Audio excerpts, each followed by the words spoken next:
Je ne peux jamais mentir au peuple béninois. Mais j'ai dit, franchement parlant, je suis là pour l'intérêt général.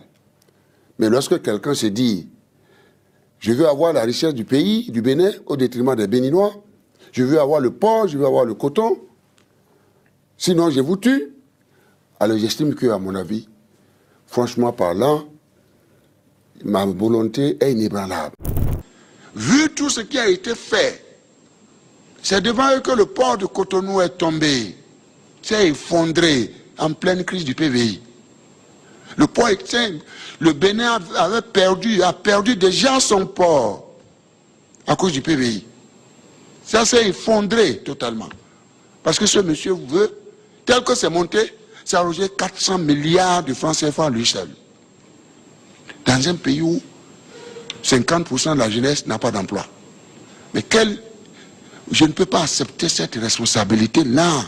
Je n'ai pas d'amis. Je n'ai pas de parents pour ça. Ça ne peut pas se passer comme ça.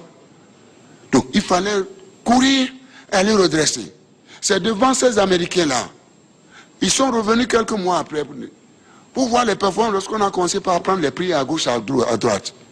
La réforme du guichet unique, tout ce que nous sommes en train de faire. Beaucoup reste à faire encore. Mais lorsque j'apprends que dans les 4 coins du pays, notre port allait prendre des prix, je dis bien. Donc le port est en train de renaître. À un moment donné, nous avons perdu 70% de notre trafic est parti au Nigeria, 47% au Togo, 52% au Ghana, à cause de cette histoire de PVI. Si on le maintenait, nous on devient quoi? Un pays qui veut jouer le rôle de transit, un pôle émergent de distribution de services et autres. On ne peut pas laisser, mes chers jeunes, quel que soit le coût, même quel que soit le coût politique, je ne peux pas protéger. Et qui s'est donné autant de moyens. Ouais, il y a, comment dirais-je, un document qui circule dans le monde entier. Je dois recruter un clochard en Californie, en Australie, qui dit voilà, le Bénin est la source de la piraterie maritime. Et de dire aux navires de ne pas venir au Bénin. Et il paye ce cabinet. Qui prend le cabinet le plus cher des États-Unis, qui le paye avec votre argent. L'argent qu'il a volé des pauvres paysans, sous le soleil, sous la pluie, qu'il paye chèrement. Ce cabinet recrute les congressmen, recrute les sénateurs, pour dire de couper l'aide publique au développement au Bénin.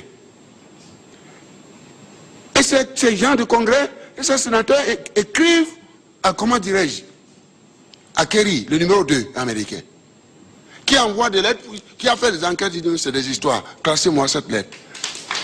Mais c'est pas fini, il continue. Le combat continue.